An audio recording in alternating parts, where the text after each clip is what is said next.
Hi everybody, and welcome to my channel, You, Me, and Trying to Conceive. My name is Jasmine Lovett and I'm on cycle day 27. Ovia app says there's 3 days. I'm sorry, I'm trying to get the steering wheel out the way, but I forgot how this works. Didn't really do anything. 3 days until pregnancy test. But yeah, I have not been tracking. I feel like a person in a snow globe who's been living a happy life, then all of a sudden some kid comes and just picks a snow globe up and flips it over. My life has changed as far as trying to conceive. As far as trying to conceive is concerned, my life has changed over the last 2 weeks. I am not pregnant, at least not that I know of. My husband and I had a real serious conversation 2 weeks ago about, 2 weeks ago on a Friday. And we just talked about our marriage and, where we are and where we want to be in the next 5 years. And he opened up to me that he's not ready for a child right now. He's not saying that he doesn't want one, but he's not fully ready. And all this time we've been trying to conceive for almost 2 years. It'll be 2 years soon. This is cycle, 19? And I thought that we were on the same page, and he was so emotional about it. He really didn't want to hurt me.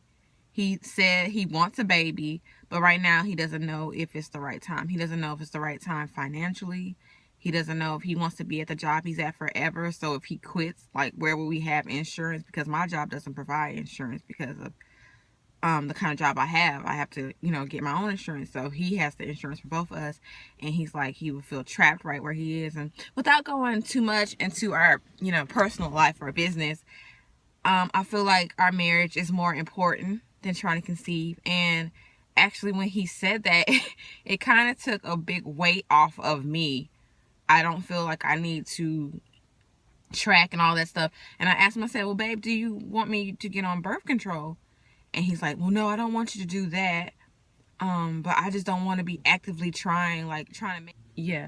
He said he doesn't want me to get on birth control, but he doesn't want to actively be trying to get pregnant when I'm supposed to be, figuring out my career in the next, year or so, getting my certificate for that. And he doesn't know if he wants to stay with his job and if he wants to go pursue other things so he's just feeling like that, and he was very emotional about it. And I felt bad that he felt like I was going to be too hurt where he couldn't tell me how he really felt. So as of right now, I'm not trying to conceive. And, after we had the conversation about it, we talked about our spiritual walk and where we want to be and where we thought we would be as a couple. And y'all, I just needed to pray. So he went out the next morning or whatever, got a haircut and went to go run some errands. And I just had to walk around the house and just pray over every room. I laid over where he sleeps and just prayed over him because he had a lot of stuff pent up, and I don't want him to feel like that. And I don't want to talk about it too much, but it's not bad. But now I know what I need to pray for, and it's kind of good that all this came out. So now we know what we need to work on as a couple. And having a baby is not priority number one. And we've only been married for 2 years, so I don't need to be stressed out about it. But let me tell you how this all worked out. So that was a Friday we had this conversation. Sunday, a prophet came to our church and was hitting on every single thing that my husband and I had talked about that Friday. I mean, everything. It was like he was looking right at us, telling us, that God's God is going to be okay. So then that Sunday they had him come back, and they asked for people who work in the hospitals or whatever to come up and have their hands prayed over for healing. And then after they got done prophesying over all those people and, praying for them, they asked people who needed healing in their body to come up. And I wasn't going to go up, but my mother-in-law came, and she's like, you need to go up for healing for, you're trying to conceive. So I went up to the front, and the lady started praying over my uterus. She prayed for a healthy uterus, healthy seed, all the things that I pray for all the time. She started praying for it over me, and I just began to cry and cry and cry. And DJ didn't come up right away, but then I looked up, and he was right behind me.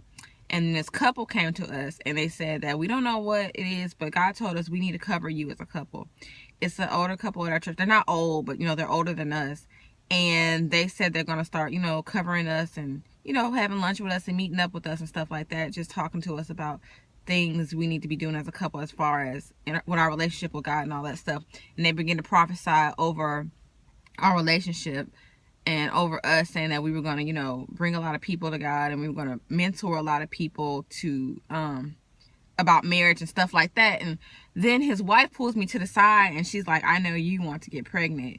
And she's like, God's telling me to tell you to trust what he said, believe it, and be okay in that. She's like, you don't need to be trying to do anything else, but you need to just be trusting God. She said, you don't need to be frustrated. You don't need to be upset. Just believe that what he said is going to happen and be okay in that. And she began to tell me about her story and how she was trying to conceive, and she had been married for 7 years before she's married to the husband she was with now. She never conceived, and the doctor told her she would never have kids. She ended up getting married, whatever, and 6 months later, her and her husband got pregnant. After the baby turned 1, they tried again for 6 years. She couldn't get pregnant, and she was at the doctor's office that I went to, and the same doctor saw her. How about he's a believer? And she found out what was wrong and all that stuff, and she got pregnant right like that. So the same doctor that I'm seeing is the doctor she ended up seeing, how old is that baby? 6 years ago. Isn't that crazy? So anyway, about that. So when I do start trying to conceive, I will be starting on Clomid. The doctor said that should help, that should speed things up, and he said that I could get pregnant without it. It just might take a long time, but to help, I will start Clomid. But right now, that's not the thing. That's not what's going to happen. I want to thank all of my subscribers and everybody that's been following along, all the kind words and comments and all that stuff. I really do appreciate it, because you guys have been helping me through some hard times. You guys don't even know. Like, so many things have been going on at work that I didn't expect. So I've been working long nights. I've been coming home and going straight to bed. And then this trying to conceive thing on top of that was adding stress. And then reading your comments and understanding you guys are going through the same kind of thing was helpful. I just want you guys to know that I'm still praying for you. I'll continue to pray for you. And I'm going to leave my videos up for anybody new that's going to come to the channel. And when I do start to try to conceive again, I will be back. But ta-ta for now. Prayers and baby dust. And thank you for joining me. And I hope that I'll be coming back to you guys soon. I'm going to continue to pray for DJ and pray that God begins to work on his heart and he gets, you know, more peace about the situation. And pray for me that I stay strong. You know, you're finding out people are pregnant all the time, and I'm happy for them, and I want to stay happy for them. I don't want to start feeling sorry for myself. So you guys just pray that I stay, you know, at peace and strong. Congratulations to all the BFPs. Congratulations to those who are starting to try to conceive, and prayers and baby dust. And I will talk to you guys when I come back. Love you guys. Bye.